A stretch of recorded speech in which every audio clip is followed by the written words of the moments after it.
Hey, I'm Eric Tingwell with Car and Driver. We're here at our headquarters about to take off on what we're calling the EV1000. We have 11 electric vehicles and we're about to do a 1,000-mile road trip to see what it's like if you're an owner trying to drive long distances. We've asked for every EV on sale today and we have 11 cars total. First, we've got an Audi e-tron here.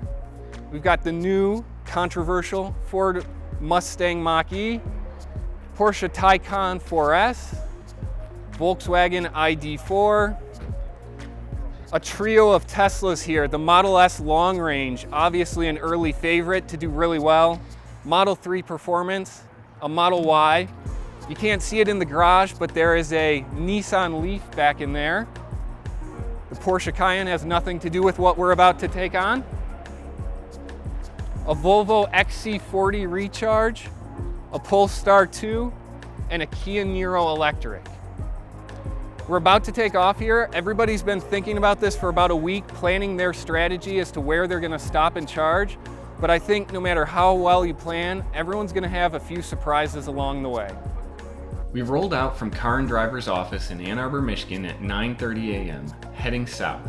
Teams were free to take any route and charge wherever they wanted as long as they passed through waypoints in Cincinnati, Athens, Ohio, Morgantown, West Virginia, and Erie, Pennsylvania, in that order, before finishing back at the home office. It didn't take long for our drivers to find one of the problems with the current fast charging infrastructure. 130 miles into the drive, 4 vehicles, the Audi, Polestar, Volvo, and Nissan, all converged on an adult education center in Lima, Ohio. We have found ourselves in a predicament where we are in last place on this current leg because we were stuck without getting a fast charger by trying to look on the map and find other areas where we could go. And we were behind 3 separate vehicles who decided to use the single fast charger in this area, and now we're stuck in last place. The day's lesson? Always be wary of a charging station with only one fast charging unit. The smart strategy for a long distance EV drive is to use as much of the battery charge as you're comfortable with before recharging, because a battery refills quicker at lower states of charge. The Volkswagen and Kia made it to Dayton, Ohio, while the Ford made it as far as the first waypoint on the edge of Cincinnati. The Tesla drivers had it relatively easy, thanks to Tesla's extensive supercharger network. But vehicle testing director Dave Vanderwerp in the Model S Long Range wanted a challenge, and he wanted to make a statement by posting a big number on the first leg.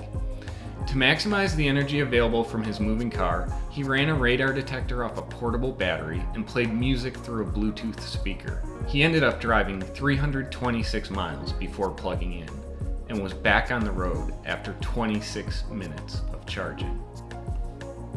Things mostly went smoothly in those early hours, though not without some quirks.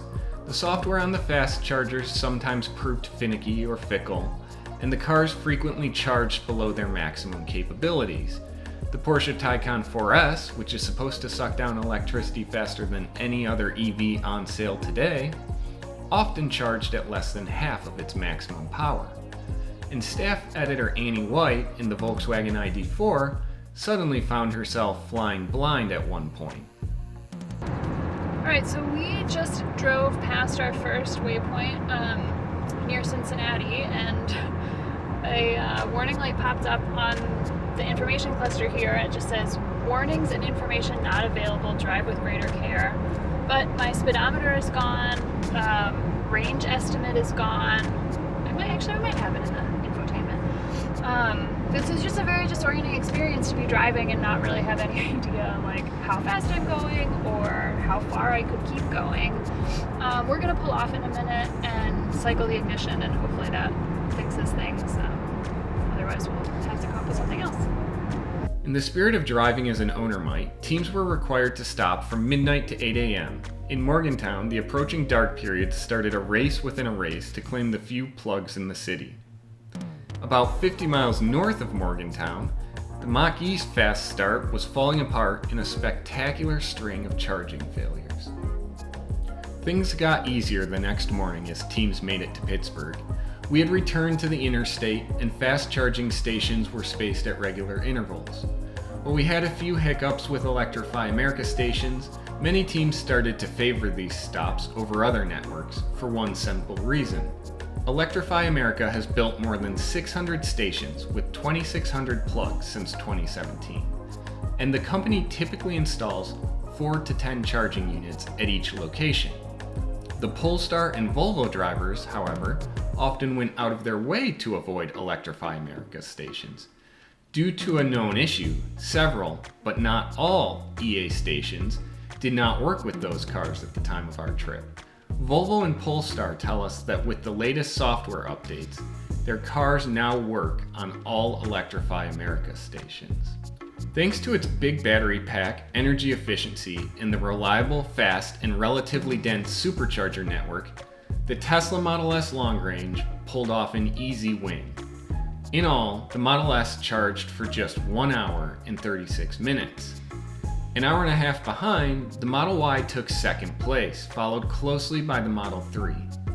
The Ford Mustang Mach-E finished about 2.5 hours behind those vehicles. Had it not lost so much time in Pittsburgh, it may have challenged the Model 3 and Model Y for a podium position. The rest of the cars trickled in over the day, with the exception of the Nissan Leaf. It more than doubled the Model S's time, including more than 11 hours charging. All of our drivers said they learned something from doing this 1,000-mile trip, and if they were to do it again tomorrow, they would do something slightly different to be able to complete the trip quicker. That's why at Car and Driver, we're planning to repeat our EV1000 race every year with the latest electric vehicles, so we can understand how the technology is evolving and the charging networks are growing as electric vehicles become more popular.